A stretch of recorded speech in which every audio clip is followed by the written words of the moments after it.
Kalau masalah tambang ya, salah satu yang kita perhatikan dampak negatifnya itu adalah eh, bagaimana proses untuk memperoleh izin usaha ya pertambangan IUP itu karena memang banyak kejahatan yang melibatkan penguasa, oknum-oknum penguasa dan oligarki, maka mereka tidak bisa leluasa menambang, baik itu karena izin tidak ada atau juga kaitannya dengan hutan lindung. Maka melalui Undang-Undang Ciptaker itu ada ketentuan yang membuat sedemikian rupa sehingga izin itu bisa diproses melalui adanya pengadilan oleh kejaksaan misalnya, jadi apply-nya itu ke kejaksaan atau ombudsman, maka keluarlah itu. Tapi yang lebih jauh lebih penting adalah sebetulnya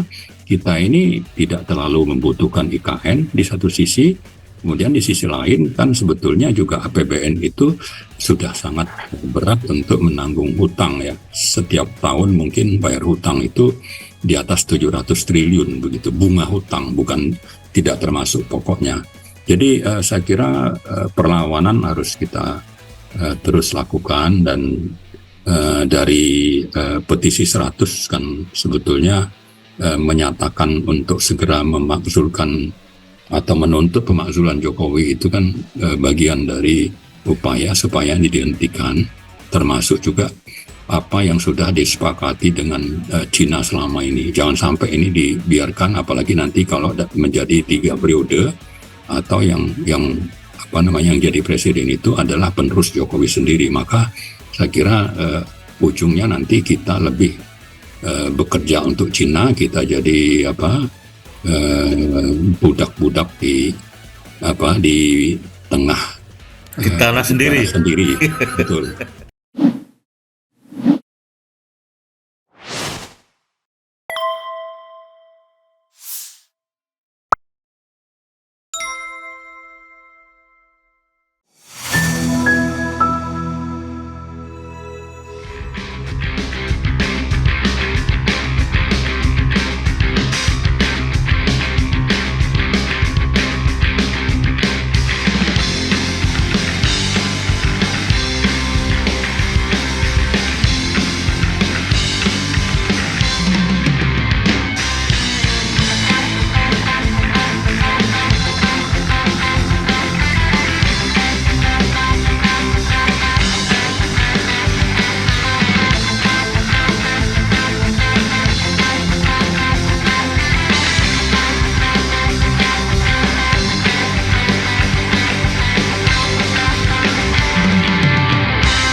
Ini kata-katanya memang seru, tapi saya kira esensinya yang harusnya perlu diperhatikan oleh yang yang berbeda pendapat gitu. Jadi jangan nanti kita digiring untuk membicarakan kerasnya komentar Rocky,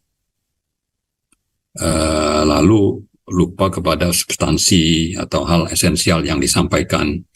Nah, karena itu kita tidak membahas soal sebutan bajingan tolol ya, tapi kita bicara soal apa sih yang difokus sama yang menjadi fokus dari Rocky sehingga muncul istilah tersebut. Tadi Mas Slamet sudah menyebut tentang IKN, investasi ya. Tapi saya perhatikan sebetulnya Rocky juga mengomentari tentang kebijakan di sektor tenaga kerja atau buruh. Kemudian juga tentang kesehatan, yang dua-duanya itu pakai perubahan undang-undang menggunakan pola omnibus. Saya kira dua hal ini, satu memang sudah kelihatan dampak negatifnya. Lalu yang kesehatan ini mungkin nomornya belum ada. Tapi biasanya kalau sebulan tidak ditandatangani presiden itu otomatis jadi undang-undang. Ya, jadi undang-undang. Ya, sejak pengesahan oleh DPR ya bulan lalu. Karena itu untuk yang kesehatan memang teman-teman terutama di ID, Forkom itu sedang mempersiapkan untuk menggugat baik formil maupun material. Nah, tapi kalau bicara Ciptaker, ini memang dampak negatif sudah terlihat. Memang kaitannya itu cipta kerja, ada hubungan antara bagaimana lapangan kerja itu bisa tercipta melalui investasi. Nah, jadi karena itu juga disebutnya cipta kerja, untuk menciptakan lapangan kerja. Jadi ini yang menjadi kampanye utama untuk menarik perhatian dan menunjukkan bahwa pemerintah ini sedang berupaya untuk membuka sebanyak mungkin, seluas mungkin lapangan kerja, supaya nanti juga dengan begitu citranya bisa positif. Tapi motif yang sebenarnya menurut keyakinan saya itu lebih kepada bagaimana investasi ini menguntungkan bagi oligarki dan Cina terutama. Ya, itu yang sebetulnya menjadi latar belakang utama. Tapi kan untuk melindungi itu supaya tidak terlihat ada masalah bahwa pemerintah ini memperhatikan rakyat, maka mereka menggembar-gemborkan soal lapangan kerjanya. Maka judul dari undang-undang itu Ciptaker. Tapi di balik itu sebetulnya motif utama bagaimana dominasi oligarki untuk mengeruk sebesar-besar keuntungan melalui buruh, tapi juga melalui berbagai sektor lain, karena ini ada kaitan dengan misalnya masalah tambang, ya ada masalah lingkungan dan sebagainya.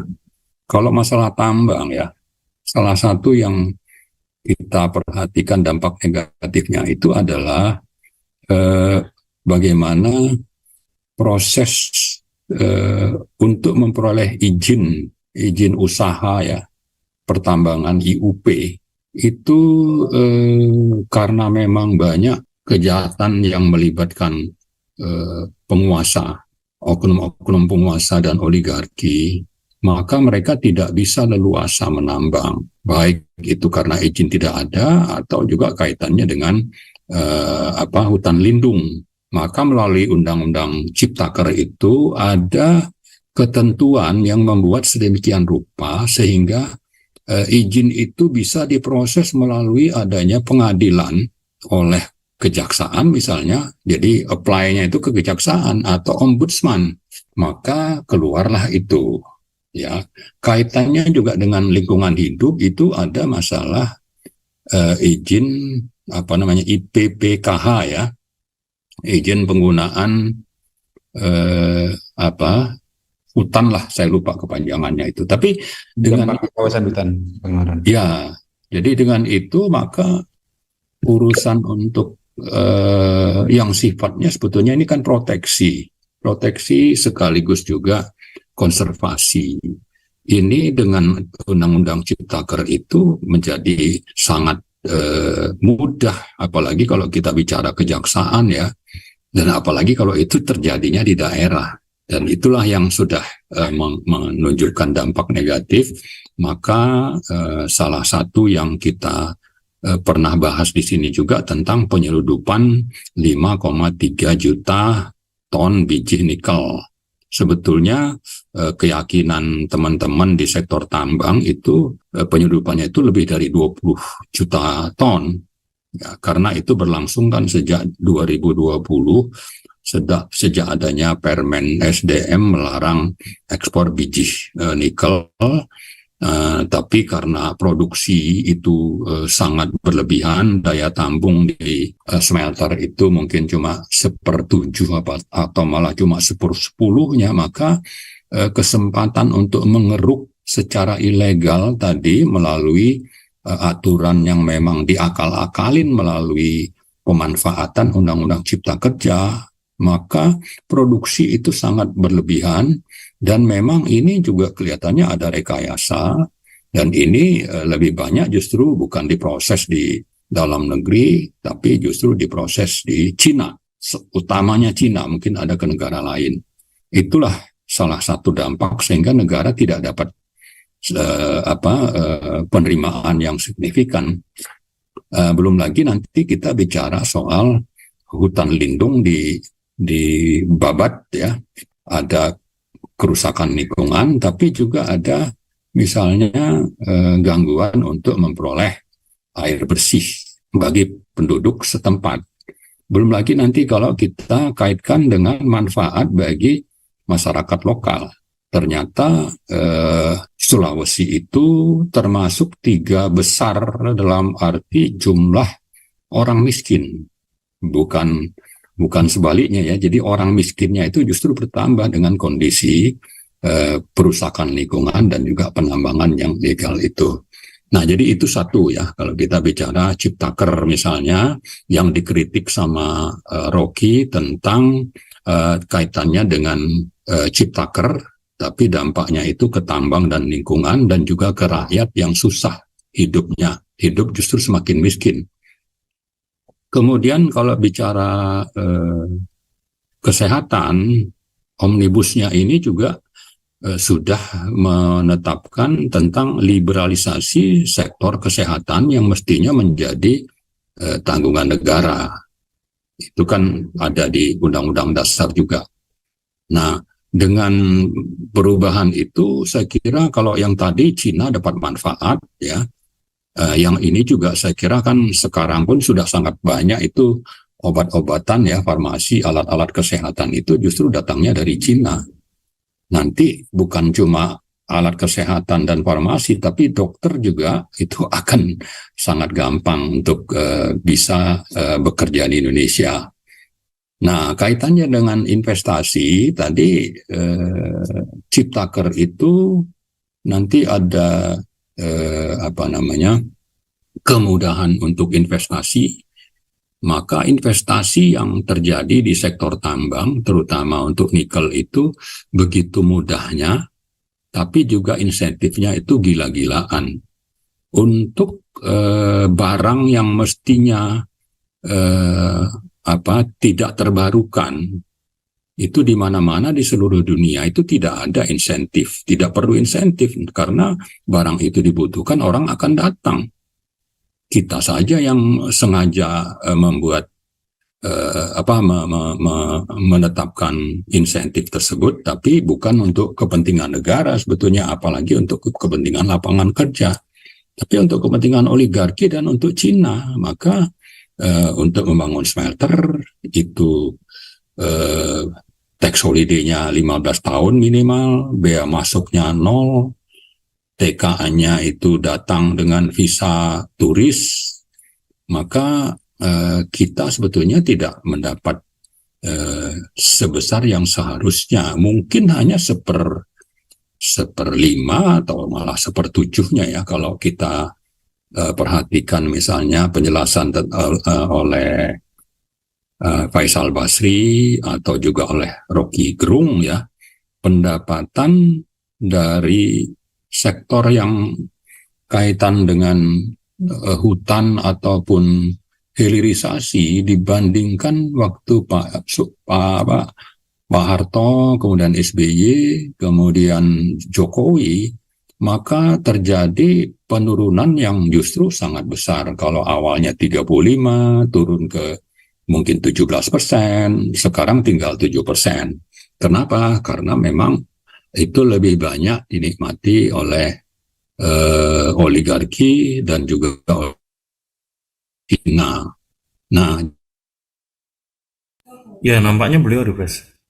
Dengan IKN ya, saya kira memang eh, kita sudah melupakan eh, pentingnya kedaulatan dan memproteksi objek nasional.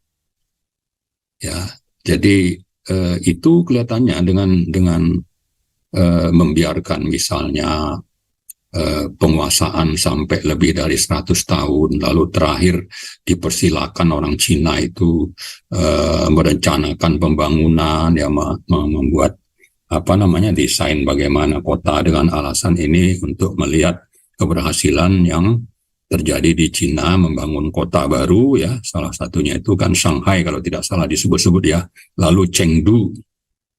Ini kan cuma alasan yang dibuat-buat, tapi di sisi lain kita bicara objek vital nasional, maka ini kan harusnya menjadi ranah yang harusnya dilindungi dan dikerjakan oleh bangsa sendiri, bukan bangsa asing. Nah, lalu ada faktor kerjasama. Kalau kita perhatikan itu selalu investasi digembar-gemborkan ini untuk investasi masuk FDI dan sebagainya, sama seperti tadi lapangan kerja dari untuk Ciptaker, untuk IKN juga sama. Ini masalah investasi menjadi jualan ya, padahal kan tidak semuanya itu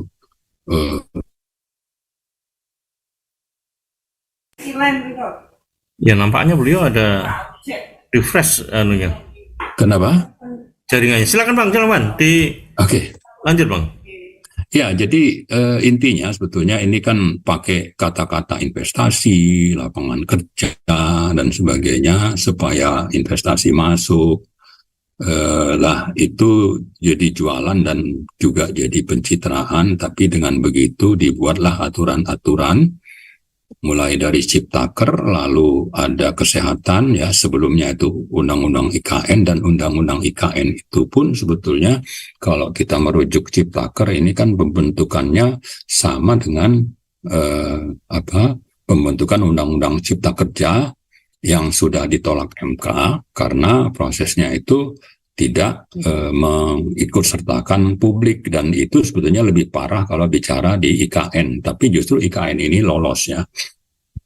Yang status IKN itu mestinya sama, ini inkonstitusional sama seperti Ciptaker, tapi yang sudah dinyatakan inkonstitusional saja itu kan bisa diakalin atau malah dengan arogan diganti atau dilangkahi itu putusan MK itu oleh pemerintah dengan menerbitkan Perpu.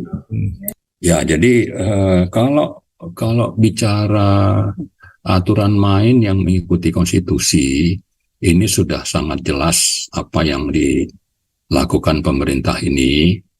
Maka sebetulnya meskipun misalnya kerjasama dengan Cina yang Presiden Xi Jinping itu sampai 27-28 Juli yang lalu dengan Jokowi itu sudah bertemu 11 kali ya.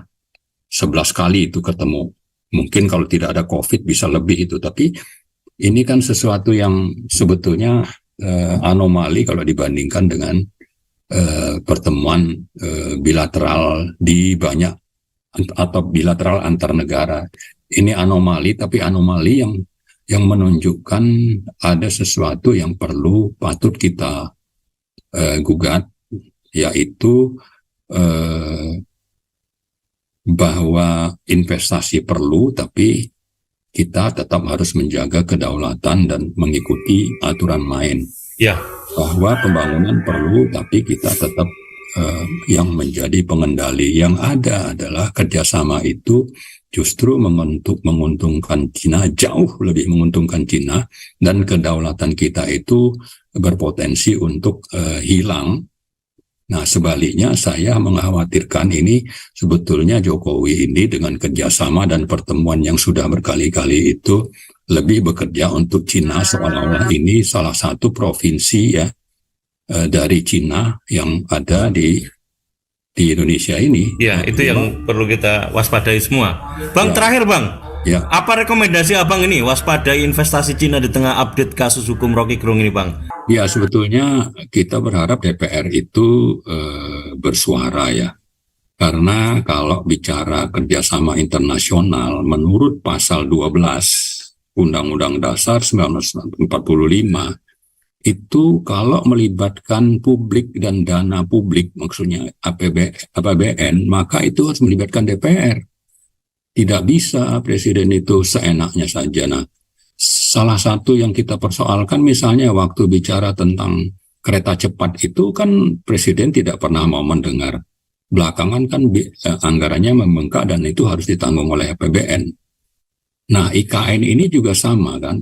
Awal-awal katanya dengan pola kerjasama pemerintah dengan swasta itu lebih sedikit, tapi lebih banyak nanti oleh pemerintah. Tapi yang ada kan ternyata itu justru uang negara memang juga bermasalah, maka swasta akan lebih dominan dan itu bisa saja mengganggu atau mencederai kedaulatan kita seperti tadi yang saya sebut tentang harusnya objek vital nasional itu tidak boleh dibangun oleh asing, nanti pemerintah itu akan menyewa. Tapi yang jauh lebih penting adalah sebetulnya kita ini tidak terlalu membutuhkan IKN di satu sisi, kemudian di sisi lain kan sebetulnya juga APBN itu sudah sangat berat untuk menanggung hutang ya. Setiap tahun mungkin bayar hutang itu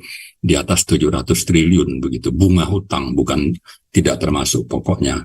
Jadi saya kira perlawanan harus kita terus lakukan dan dari petisi 100 kan sebetulnya menyatakan untuk segera memakzulkan atau menuntut pemakzulan Jokowi itu kan bagian dari upaya supaya ini dihentikan, termasuk juga apa yang sudah disepakati dengan Cina selama ini. Jangan sampai ini dibiarkan, apalagi nanti kalau menjadi 3 periode atau yang jadi presiden itu adalah penerus Jokowi sendiri, maka saya kira ujungnya nanti kita lebih bekerja untuk Cina, kita jadi budak-budak di tengah di tanah sendiri. Betul.